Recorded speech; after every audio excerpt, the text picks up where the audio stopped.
என் பேர் வந்து ஹரிஷ். என்னோட நேம் வந்து எம் தினேஷ். என் பேர் டில்லி கணேஷ். என் பேர் அரவிந்த். டிஜேஎஸ் இன்ஜினியரிங் காலேஜில் மெக்கானிக்கல் ஃபைனல் இயர் படிக்கிறேன். நாங்கள் பண்ணியிருக்க ப்ராஜெக்ட் நேம் வந்து refrigeration system with alternate refrigerant.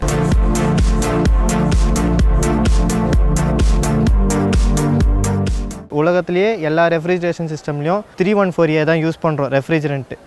அந்த ரெஃப்ரிஜரண்ட்டில் பார்த்தீங்கன்னா நிறைய டிஃபெக்ட்ஸ் இருக்குது. அதாவது global warming potential, GDP, OTP எல்லாம் நிறைய இருக்குது. ஓசோன் டிப்ளீஷன் பொட்டென்ஷியல்லாம் அது வந்து அதிகமாக இருக்கிறதுனால அதுவும் ஒரு காரணம்.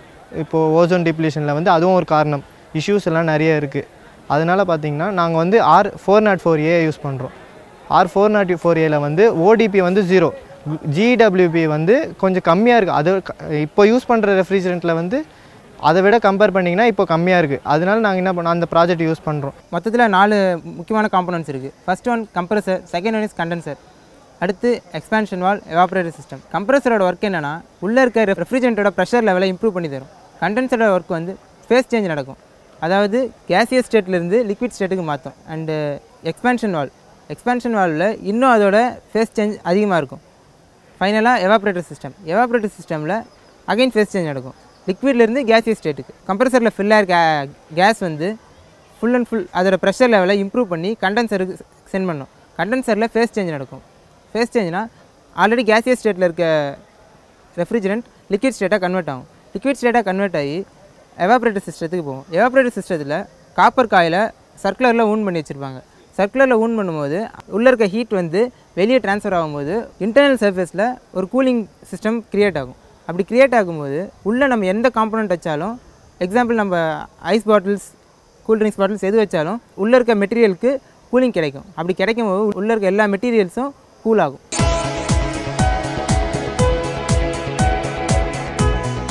என் பேர் பார்த்திபன். இந்த டிஜேஎஸ் இன்ஜினியரிங் காலேஜில் அசிஸ்டன்ட் ப்ரொஃபஸராக ஒர்க் பண்ணுறேன். மெக்கானிக்கல் டிபார்ட்மெண்ட்டில் ஒர்க் பண்ணுறேன். இந்த டெம்பரேச்சர் கொண்டு வரதுனால என்னென்ன யூஸ்னா பார்த்தீங்கன்னா, இதில் வந்து லோ டெம்பரேச்சர் அப்ளிகேஷன். இதில் பார்த்தீங்கன்னா 0 டிகிரி -5 டிகிரி வரைக்கும் எங்களோட சிஸ்டம் வந்து டெம்பரேச்சர் ரெடியூஸ் பண்ணலாம். இந்த ப்ராஜெக்ட் வேர்ல்டு வைடாக நம்ம வந்து நாங்கள் வந்து இதை மேலும் டெவலப் பண்ண போகிறோம். இந்த ப்ராஜெக்ட்டில் வந்து இதோட பர்ஃபார்மன்ஸை, இந்த ரெஃப்ரிஜரண்ட் யூஸ் பண்ணி அதோட பர்ஃபார்மன்ஸை இம்ப்ரூவ் பண்ணி நாங்கள் வந்து இது வந்து டெவலப் பண்ண போகிறோம் இந்த ப்ராஜெக்ட்டை. நாங்கள் வந்து சப்கூலிங் வந்து ஆட் பண்ணணும். வந்து சப்கூலிங் ஆட் பண்ண கண்டென்சர் மோட் வச்சு ஆட் பண்ணிட்ட உடனே எங்களுக்கு வந்து கண்டென்சரோட ஒர்க் வந்து குறையும். செகண்ட் சூப்பர் ஹீட்டிங் வந்து கம்ப்ரஸருக்கு முன்னாடி வைக்கணும். கம்ப்ரஸர் முன்னாடி வச்சோன்னா கம்ப்ரஸரோட ஒர்க்கு குறைஞ்சி பவர் சப்ளை வந்து கம்மியாகும். இதனால் எலக்ட்ரிசிட்டி ப்ராப்ளம் வந்து கம்மியாகும். அடுத்து வந்து எஜெக்டர் யூஸ் பண்ணி வந்து எஃபிஷியன்சி வந்து இன்க்ரீஸ் பண்ணோம்.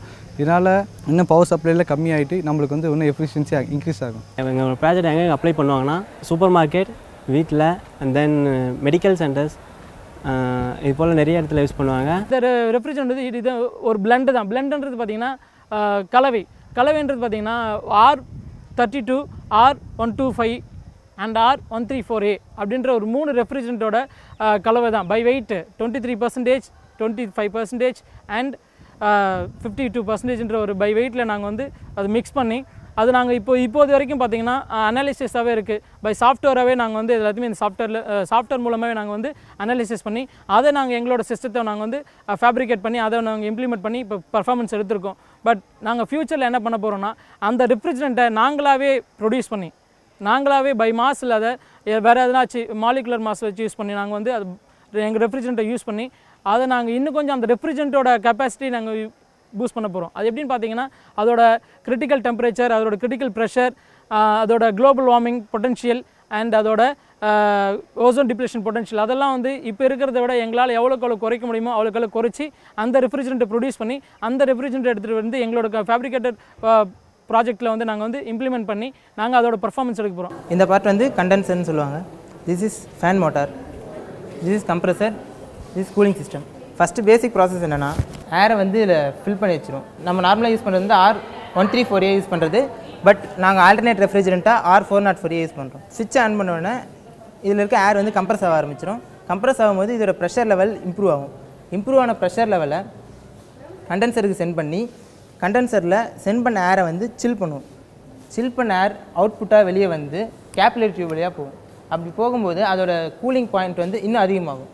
அந்த கூலிங் லெவல் அதிகமானதுக்கப்புறம் மறுபடியும் எடுத்துகிட்டு போய்ட்டு கூலிங் சிஸ்டத்துக்கு அனுப்பும். கூலிங் சிஸ்டம் அவுட்டர் சர்ஃபேஸில் காப்பர் டியூபை ஊன் பண்ணி வச்சுருப்பாங்க. அப்படி ஊன் பண்ணதுனால நார்மலாக ஹீட் எனர்ஜி வந்து ஹாட் சர்ஃபேஸ் வந்து கோல்ட் சர்ஃபேஸ்க்கு ஈஸியாக ட்ரான்ஸ்ஃபர் ஆகும். உள்ளே இருக்கிறது வந்து ஹாட் சர்ஃபேஸ், வெளியே இருக்கிறது கோல்ட் சர்ஃபேஸ். அப்படி இருக்கும்போது வெளியே ஊன் பண்ணும்போது உள்ளே இருக்க சர்ஃபேஸில் இருக்கிற ஹீட் எல்லாம் இந்த காப்பர் காயில் வழியாக எக்ஸிட் ஆகும். அந்த எக்ஸிட் ஆன காப்பர் காயில் இப்போது எக்ஸிட் ஆனோன்னா இந்த காப்பர் காயிலேருந்து அகைன் ஹீட் ஆகும். ஹீட்டான காப்பர் காயிலை மறுபடியும் எடுத்துகிட்டு வந்து கம்ப்ரஸரில் சென்ட் பண்ணுறாங்க. இந்த மாதிரி ப்ராசஸ் கண்டினியூ ஆக உள்ளே இருக்க ஹீட்லாம் எஜெக்ட் ஆகிட்டே இருக்கும். அப்படி எஜெக்ட் ஆகும்போது உள்ளே கோல்ட் சர்ஃபேஸ் க்ரியேட் ஆகும், மற்ற ஹீட்டெல்லாம் வெளியே ரிஜெக்ட் ஆகிடும். மினிமம் ஒரு 10 மினிட்ஸில் ஹை கூலிங் நம்மளுக்கு கிடைச்சிரும்.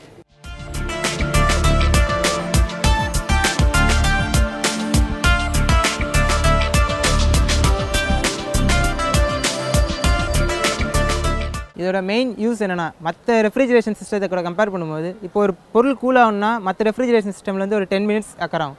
ஆனால் நம்மளதில் ஒரு 7 மினிட்ஸில் கூலிங் வந்து நடந்துடும். ஸோ மற்றது கூட கம்பேர் பண்ணும்போது எலக்ட்ரிசிட்டி லெவல் நம்ம யூஸ் பண்ணுறது கொஞ்சம் குறையும். என் பேர் M Kulasekaran. I am Balu. என் பேர் வந்து ஏகே கிருஷ்ணகுமார். என் பேர் வந்து எஸ் தீபக். நான் வந்து டிஜிஎஸ் இன்ஜினியரிங் காலேஜில் மெக்கானிக்கல் டிபார்ட்மெண்ட் படிக்கிறேன். எங்கள் project name high dischargeable treadle pump.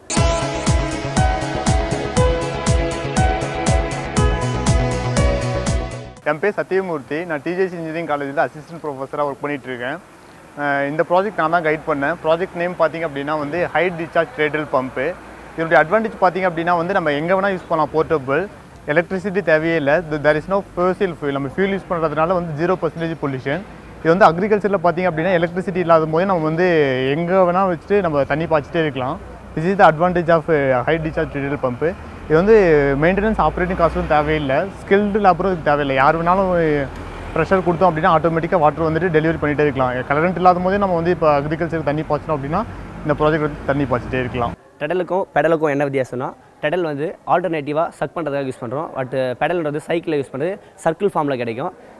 என்ன பர்பஸ்ன்னு பார்க்கும்போது எந்த ஒரு எலக்ட்ரிக்கல் சப்போர்ட்டும் இல்லாமல் வாட்டர் கிரவுண்ட் சோர்ஸ்லேருந்து சக் பண்ணி டெலிவரி பண்ணுறதுக்காக யூஸ் பண்ணுறோம். இதனோட எய்ம் பார்த்தீங்கன்னா அக்ரிகல்ச்சர் பர்பஸ்க்காக நாங்கள் யூஸ் பண்ணியிருக்கோம். அக்ரிகல்ச்சர் இரிகேஷனுக்கு இது ரொம்ப யூஸ்ஃபுல்லாக இருக்கும். அப்புறம் ஹோம் அப்ளையன்ஸில் கூட யூஸ் பண்ணிக்கலாம். எங்கள் ப்ராஜெக்ட் எங்கே வேணாலும் எடுத்துகிட்டு போய்ட்டு யூஸ் பண்ணலாம். இது ரொம்ப போர்ட்டபுளாக இருக்கும். நாங்கள் எந்த ஒரு ஃபியூவலும் யூஸ் பண்ணல, no fossil fuel. Cost of operation கூட லோ தான். எந்த ஒரு எலக்ட்ரிசிட்டியும் நாங்கள் யூஸ் பண்ணல. இது என்விரான்மெண்ட்டுக்கு எந்த ஒரு பொல்யூஷனும் ஏற்படுத்தாது. இதை வந்து 2 ட்ரெடல்ஸ் வந்து யூஸ் பண்ணுறோம். இதில் 2 சிலிண்டர் யூஸ் பண்ணுறோம். ரெண்டுமே சிங்கிள் ஆக்டிங் சிலிண்டர்ஸ் தான்.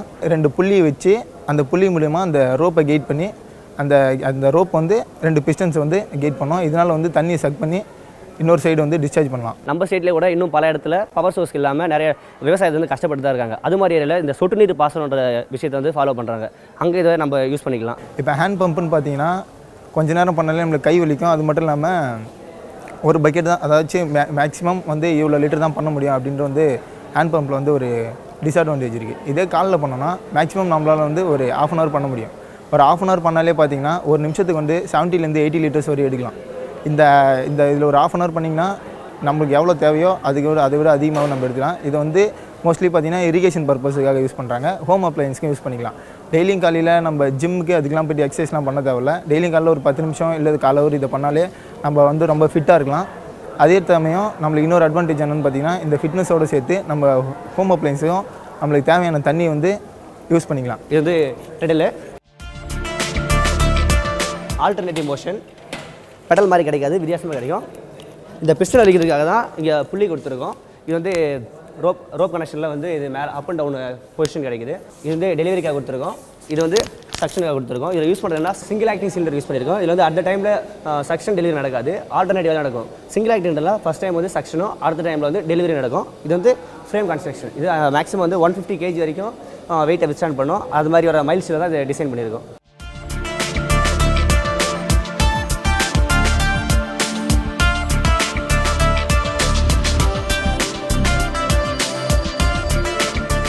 இப்போ நம்ம பார்த்தீங்கன்னா டபுள் சிலிண்டர் வச்சு 40 mm டயா வச்சு நம்ம வந்து அந்த சிலிண்டர் டபுள் சிலிண்டர் வச்சு பண்ணியிருக்கோம். இதை இன்னும் டயா இன்க்ரீஸ் பண்ணால் என்ன ஆகும் அதை பற்றி பார்ப்போம். நம்ம டயா இன்க்ரீஸ் பண்ணோம்னா நம்மளோட அந்த பிஸ்டனோட டயா வந்து அதிகமாகும். அது டயா அதிகமாச்சுன்னா நம்மளோட வாட்டரோட சக்ஷன்ஸ் ஃப்ரம் த கிரவுண்ட் லெவல் வந்து அதிகமாகும். நம்மளுக்கு இன்னும் நல்ல வாட்டரோட டெலிவரி வந்து நல்லா கிடைக்கும். அண்டு நெக்ஸ்ட் பார்த்தீங்கன்னா நம்ம இப்போ மேனுவலாக பண்ணுறோம். மேனுவலாக பண்ணும்போது ஒரு 5 seconds மேலே நம்ம பண்ண முடியாது. கால் வலிக்கும், சம் பெயின்லாம் வரும். அதனால் மேனுவல் இல்லாமல் எலக்ட்ரிசிட்டியும் இல்லாமல் எப்படி அதை டெவலப் பண்ணலாம் அதை மாதிரி யோசிச்சுட்டு இருக்கோம். 30லேருந்து 40 ஃபீட் வரைக்கும் கீழே இருந்து கிரவுண்ட் வாட்டர்ஸ்லேருந்து தண்ணி எடுக்கலாம். ஹேண்ட் பம்பு பார்த்தீங்கன்னா 10லேருந்து 15 ஃபீட் இல்லை 20 ஃபீட் தான் எடுக்க முடியும். ஏன்னா அது வந்து சிங்கிள் சிலிண்டர், இதில் டபுள் சிலிண்டர் யூஸ் பண்ணுறதுனால நம்ம வந்து நிறைய வந்து எக்ஸ்ட்ராக்ட் பண்ணலாம், இன்னும் ஆழத்துலேருந்து எடுக்கலாம். இது வந்து ரொம்ப யூஸ்ஃபுல்லாக இருக்கும் எல்லாருக்கும். மோஸ்ட்லி பார்த்திங்கன்னா இந்த ரூரல் ஏரியாவில் வந்து எலக்ட்ரிசிட்டி இல்லாமல் விவசாயிகளுக்கெல்லாம் இது யூஸ்ஃபுல்லாக இருக்கும், போர்ட்டபுளாக இருக்கும். ஹாய், நான் பிரீதா. வேலம்மாள் இன்ஸ்டியூட் ஆஃப் டெக்னாலஜியில் கம்ப்யூட்டர் சயின்ஸ் டிபார்ட்மெண்ட்டை 3rd இயர் பண்ணிகிட்ருக்கேன். எங்கள் ப்ராஜெக்ட் வந்து இசிஜி மானிட்டரிங் பேஸ்டு சிஸ்டம்.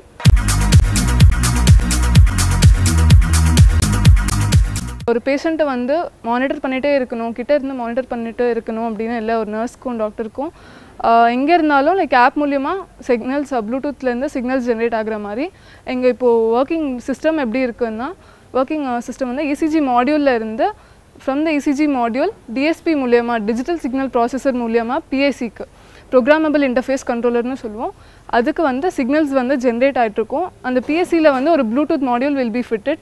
அந்த ப்ளூடூத் மாடியூல் எதுக்கு யூஸ் பண்ணுறோன்னா, கிட்ட நர்சஸ் வந்து டாக்டர்ஸ் வந்து ஹாஸ்பிட்டல்லே இருக்காங்க அப்படின்றதுக்காக ப்ளூடூத் யூஸ் பண்ணுறோம். இன்ஸ்டெட் நம்ம வந்து வைஃபை கூட யூஸ் பண்ணிக்கலாம் ஃபார் லார்ஜர் மாடியூல்ஸ், இல்லை க்ளவுட் யூஸ் பண்ணி கூட பண்ணிக்கலாம். ப்ளூடூத் யூஸ் பண்ணியிருக்கோம் இப்போதைக்கு. ஸோ பிஎஸ்சிலேருந்து ப்ளூடூத் சிக்னல்ஸ் மூலியமாக ஆப்புக்கு ஜென்ரேட் ஆகும். ஆப்பில் வந்து சிக்னல்ஸ் வந்து டிஸ்பிளே ஆகிட்ருக்கும். ஸோ நார்மலாக எங்கே இருந்தாலும் பேஷண்ட்கிட்ட இல்லாமல் நர்சஸ் வந்து எங்கே இருந்தாலும் டாக்டர்ஸு நர்சஸு பேஷண்ட்டோட ரிலேட்டிவ்ஸ்க்கும் அந்த சிக்னல்ஸ் வந்து டிஸ்பிளே ஆகிட்ருக்கும். ஹார்ட் ரேட் வந்து it will be shown. Heart rate வந்து ஒரு த்ரெஷோல்ட் செட் பண்ணியிருப்போம். அந்த த்ரெஷோல்டு லிமிட் வந்து க்ராஸ் ஆச்சு இல்லை வந்து பிலோ த லிமிட் இருந்துச்சுன்னா அந்த மெசேஜ், ஒரு அலர்ட் மெசேஜ் இல்லை பீப் சவுண்ட் வந்து ஒரு எஸ்எம்எஸ் மூலியமாக அந்த பேஷண்ட்டோட ரிலேட்டிவ்ஸ் நர்சஸ்க்கு போகும். ஸோ இப்போ அதுதான் வந்து எங்களோட மெயின் மாடியூல். பேஷண்ட்டை வந்து எப்பவுமே மானிட்டர் பண்ணிட்டு இருக்கணும்னு இல்லை, அதனால தான் we are using the system. இந்த கேர் ப்ளஸ் ஆப்போட பாசிட்டிவ்ஸ் பார்த்தோம்னாக்கா, paper work and man power வந்து ரெடியூஸ் பண்ணும். ஸோ பேப்பர் ஒர்க் ரெடியூஸ் பண்ணுறது மெயினாக வந்து இக்கோ ஃப்ரெண்ட்லி நேச்சருக்காக. அண்ட் இதோட ஃப்யூச்சர் எக்ஸ்டென்ஷன் பார்த்தா நாங்கள் வந்து ஒரு பெண்டன்ட் வந்து டிசைன் பண்ணுறோம். ஸோ அந்த பெண்டன்ட்டில் வந்து நார்மலாக ரிஸ்ட் பேண்ட் அந்த மாதிரி வந்து லண்டனில் வந்து யூஸ் பண்ணிகிட்ருக்காங்க ஃபார் பேஷண்ட் மானிட்டரிங். ஸோ இந்த டெக்னாலஜி வந்து எது யூஸ் பண்ணுறாங்கன்னா ஐஓடி யூஸ் பண்ணுறாங்க, that is internet of things. So அதை யூஸ் பண்ணி இங்கே பெண்டன்ட் வந்து it can be own by the patient. So அவங்க வந்து பேஷண்ட் வந்து எங்கேயாச்சும் வெளியே போயிட்டாங்க after the discharge. So discharge ஆனதுக்கப்புறம் பேஷண்ட் வந்து கண்டினியூஸாக மானிட்டர் பண்ணணும் அப்படின்னா டாக்டர்ஸ் வந்து can recommend a pendant. So அவங்க வந்து பெண்டன்ட் வேர் பண்ணிவிட்டு தே கேன் கோ எனிவேர். அவங்க வந்து ஒர்க்குக்கு போகலாம், அப்படி இல்லைனா வெளியில் எங்கேயாச்சும் போனாங்கன்னா அவங்க வந்து கண்டினியூஸாக மானிட்டர் பண்ணணும். So using IoT technology doctors வந்து பேஷண்ட் வந்து எங்கே இருந்தாலும் வெளியில் அவங்களுக்கு வந்து பேஷண்ட்டோட ஹெல்த் பற்றி டீட்டெயில்ஸ் வந்துகிட்டே இருக்கும்.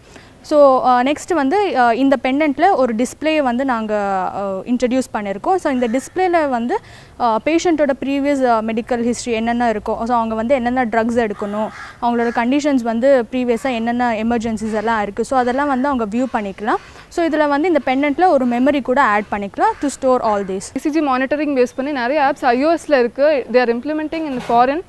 பட் நாங்கள் வந்து இதை ஆண்ட்ராய்டு வச்சு மெயினாக பண்ணியிருக்கோம். ஆண்ட்ராய்டில் we don't have any apps. இதுதான் வந்து லீட்ஸ். இங்கே நாங்கள் வந்து 4 லீட்ஸ் கனெக்ட் பண்ணியிருக்கோம். ஸோ பேஷண்ட்டோட கண்டிஷனுக்கு ஏற்ற மாதிரி நாங்கள் எத்தனை லீட்ஸ் வேணும்னாலும் கனெக்ட் பண்ணிக்கலாம். ஸோ இதுலேருந்து சிக்னல்ஸ் வந்து டிஎஸ்பிக்கு போகும். இதுதான் வந்து டிஎஸ்பி. ஸோ இதில் வந்து டிஜிட்டல் சிக்னல்ஸ் வந்து ப்ராசஸ் பண்ணிவிட்டு இதை வந்து பிஐசி கண்ட்ரோலருக்கு வந்து ட்ரான்ஸ்ஃபர் ஆகும். ஸோ இந்த பிஐசி கண்ட்ரோலர் வந்து நாங்கள் வந்து ஒரு ப்ளூடூத் மாடியூல் வந்து கனெக்ட் பண்ணியிருக்கோம். ஸோ ஒரு சின்ன ஹாஸ்பிட்டல்ஸ்க்கு வந்து நாங்கள் ப்ளூடூத் வந்து கனெக்ட் பண்ணிக்கலாம் இசிஜி மாடியூலில். இதுவே பெரிய ஹாஸ்பிட்டலாக இருந்தால் நாங்கள் வந்து வைஃபை யூஸ் பண்ணிக்கலாம். ஸோ இந்த பிஐசிலேருந்து ஆப்புக்கு வந்து ப்ளூடூத் மாடியூல் மூலமாக வந்து சிக்னல்ஸ் வந்து டிஸ்பிளே ஆகும். இதுதான் எங்களோட கேர் ப்ளஸ் ஆப். நான் வந்து இப்போது யூசர் நேம் அண்ட் பாஸ்வேர்டு வந்து என்டர் பண்ணிகிட்ருக்கேன். ஸோ லாகின் ஆனதுக்கப்புறம் நான் வந்து ஃபோன் நம்பர் செட் பண்ணிட்டேன். ஸோ இப்போ ப்ளூடூத் கனெக்ஷன் ஆன் பண்ணால்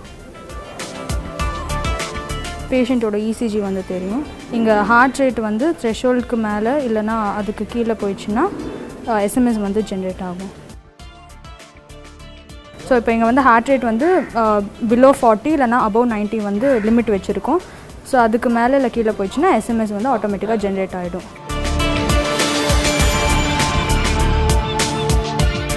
ஸோ அப்நார்மல்னா இந்த மெசேஜ் வந்து பேஷண்ட்டோட relative doctor and nurse so சைமல்டேனியஸில் 3 பேர்த்துக்குமே போகும். ஸோ இந்த ஆப் யூஸ் பண்ணுறதுக்கு பட்ஜெட் பார்த்தோம்னாக்கா ஒரு சின்ன ஹாஸ்பிட்டலில் ப்ளூடூத் மாடியூல் வச்சு யூஸ் பண்ணிக்கலாம். பட் பெரிய ஹாஸ்பிட்டல்ஸ்னால் கண்டிப்பாக வைஃபை தேவையாக இருக்கும். பெண்டன்ட் காஸ்ட்னா பெண்டன்ட்டோட சைஸுக்கு ஏற்ற மாதிரி பெண்டன்ட்டோட காஸ்ட் கூட மாறும். அண்ட் வேறு என்ன ஸ்பெஷலைசேஷன்ஸ் டாக்டர் வந்து ரெக்கமெண்ட் பண்ணுறாங்களோ ஸோ அதுக்கு ஏற்ற மாதிரி கூட பெண்டன்ட்டோட காஸ்ட் வந்து மாறும்.